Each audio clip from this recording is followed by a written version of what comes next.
Hello, everyone, and welcome back to Miss Dina English. I'm Dina, and I'm very happy that you are joining us today. And I'm Tom. It's always a pleasure to spend time with you and practice English together. Whether you are listening at home, in the car, on a walk, or during a break, we hope this episode helps you relax and learn naturally. Today, we have a topic that many English learners think about every day. Yes, we are going to talk about speaking English with confidence. Confidence is something that can make a huge difference in conversations. Some learners know a lot of grammar and vocabulary, but they still feel nervous when they speak. And some learners make mistakes, but they speak with confidence and communicate very well. So today, we will explore why confidence matters and how you can build it step by step. We will use clear and natural English that is suitable for B1 to B2 learners. Before we begin, let's think about a simple question. When was the last time you spoke English with another person? Maybe it was yesterday. Maybe it was last week. Or maybe you have not had a real conversation in English for a long time. Whatever your answer is, that is completely okay. Confidence does not appear suddenly. It grows through practice and experience. Dina, I think many learners believe that confidence comes first. Yes, but often the opposite is true. Exactly. We speak a little, then we gain a little confidence. Then we speak again, and our confidence grows a little more. It's like building a muscle. Small repetitions create strength over time. Let's imagine a learner named Sarah. Sarah understands English quite well. She watches videos, reads articles, and listens to podcasts. But when someone asks her a question in English, she freezes. Her mind becomes blank, and she worries about making mistakes. Does that sound familiar to you? It happens to many learners. The interesting thing is that Sarah's problem is not a lack of knowledge. Her problem is fear. Fear of making mistakes. Fear of sounding strange. Fear of being judged by other people. Tom, do you remember a time when you felt nervous speaking another language? Absolutely. I once tried to order food in a language I was learning. What happened? I practiced the sentence many times in my head. And then? When I reached the counter, I became so nervous that I forgot half the sentence. That is a perfect example. The good news is that the person still understood me. And that is an important lesson. Communication is often more important than perfection. Let's talk about a common mistake that learners make. Many people wait until their English is perfect before they start speaking. But perfection is a moving target. Even advanced speakers continue learning new expressions and making occasional mistakes. If you wait for perfect English, you may wait forever. A better approach is to start speaking with the English you have right now. Let's practice a simple mindset change. Instead of saying, "I'm afraid to make mistakes," Try saying, "Mistakes are part of my learning process." that small change can reduce a lot of pressure. Another useful idea is to focus on the message, not every single word. Imagine you want to say, "I went to the store because I needed some fruit." If you forget the word fruit, you can still communicate. You might say, "I went to the store because I needed apples and bananas." Or even, "I went to the store because I needed something to eat." Flexible thinking helps you continue speaking, and continuing is often better than stopping completely. Now, let's share a practical exercise. Choose one simple topic, such as your morning routine. Set a timer for 1 minute. Speak continuously. Do not stop to correct every mistake. Do not worry about perfect grammar. Just keep speaking. This exercise trains fluency and confidence at the same time. When learners try this for the first time, they are often surprised. They realize they can actually say more than they expected. Another powerful habit is recording yourself. I know some people do not like hearing their own voice. That is true. Many of us feel uncomfortable at first. But recording yourself helps you notice your progress. You may hear improvements in pronunciation, vocabulary, and fluency. Even a short 30-second recording can be useful. Confidence grows when you can see evidence of your improvement. Let's also talk about body language. Yes, confidence is not only in your words. If you speak very quietly, avoid eye contact, and look at the floor, you may feel less confident. Try sitting or standing comfortably. Take a slow breath. Speak a little louder than usual. These small physical changes can affect how you feel inside. Sometimes acting confident helps you become more confident. Before we continue, remember this important idea. You do not need to sound like a native speaker to communicate effectively. Your goal is to express your ideas clearly. And every conversation is a chance to improve a little more. The more you practice, the more natural speaking becomes. And little by little, confidence stops being something you are searching for and becomes something you're building every day. Let's explore practical ways to build confidence when speaking English. Many learners ask the same question. How can I stop feeling nervous when I speak? The first thing to remember is that nervousness is normal. Even experienced speakers sometimes feel nervous before an important conversation or presentation. Confidence is not the absence of nervousness. It is the ability to continue speaking even when you feel a little nervous. Let's imagine another learner. His name is Ahmed. Ahmed works in an international company. He needs to speak English during meetings. Before every meeting, he worries about making mistakes. One day, he decides to prepare differently. Instead of trying to memorize every sentence, he practices 3 key points he wants to say. During the meeting, he speaks more naturally. He still makes a few small mistakes, but his colleagues understand him clearly. After the meeting, he realizes something important. The other people were focused on the ideas, not on every grammar detail. This is a powerful lesson for all English learners. Most listeners care more about understanding your message than finding your mistakes. Tom, what is one practical tip that helped you become more confident in conversations? One tip that helped me a lot was learning useful conversation starters. Can you give some examples? Sure. Simple phrases like, "How has your day been?" or "What do you think about this?" can start a conversation easily. That is a great idea because starting is often the hardest part. Exactly. Once the conversation begins, it usually becomes easier to continue. Another useful strategy is to prepare answers to common questions. Questions like, "Where are you from?"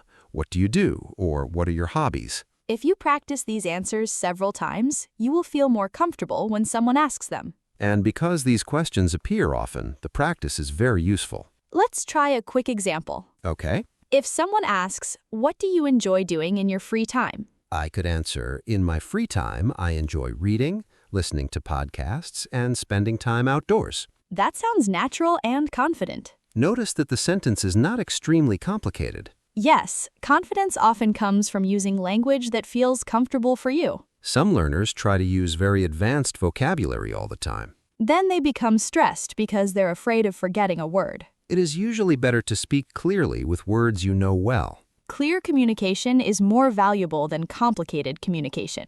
Let's talk about pronunciation for a moment. Many learners worry that their accent is not good enough. But having an accent is completely normal. People around the world speak English with many different accents. The main goal is to be understandable. If people can understand you, your pronunciation is already helping communication. A useful exercise is shadowing. That means listening to a short sentence and repeating it immediately. You copy the rhythm, stress, and intonation of the speaker. Even 5 minutes of shadowing each day can improve your speaking confidence. Dina, do you have a favorite shadowing exercise? Yes, I like using short podcast sentences. Why short sentences? Because they're easier to repeat accurately. That makes sense. For example, I might repeat, "I'm looking forward to the weekend." Or could you explain that again? These are useful phrases that appear in real conversations. Another useful strategy is asking for clarification. Yes, confident speakers do not pretend to understand everything.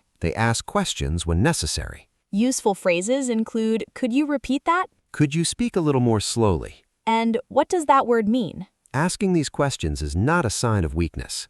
It is a sign that you are actively participating in the conversation. Let's discuss another challenge, comparing yourself to others. This is very common. You hear someone speaking English fluently and think, I'll never speak like that. But you do not see their learning journey. They may have practiced for years. Instead of comparing yourself to another person, compare yourself to your past self. Ask, can I say more today than I could 6 months ago? If the answer is yes, then you are making progress. Progress is not always dramatic. Sometimes it is small and quiet. Maybe you answer a question more quickly. Maybe you use a new expression naturally. Maybe you feel a little less nervous than before. Those small changes are important. Confidence is built from many small successes. Before we finish this part, let's summarize a few practical steps. First, speak regularly, even if it is only for a few minutes. Second, focus on communication, not perfection. Third, prepare useful phrases for common conversations. Fourth, practice shadowing and pronunciation. And fifth, compare yourself to your past self, not to other learners.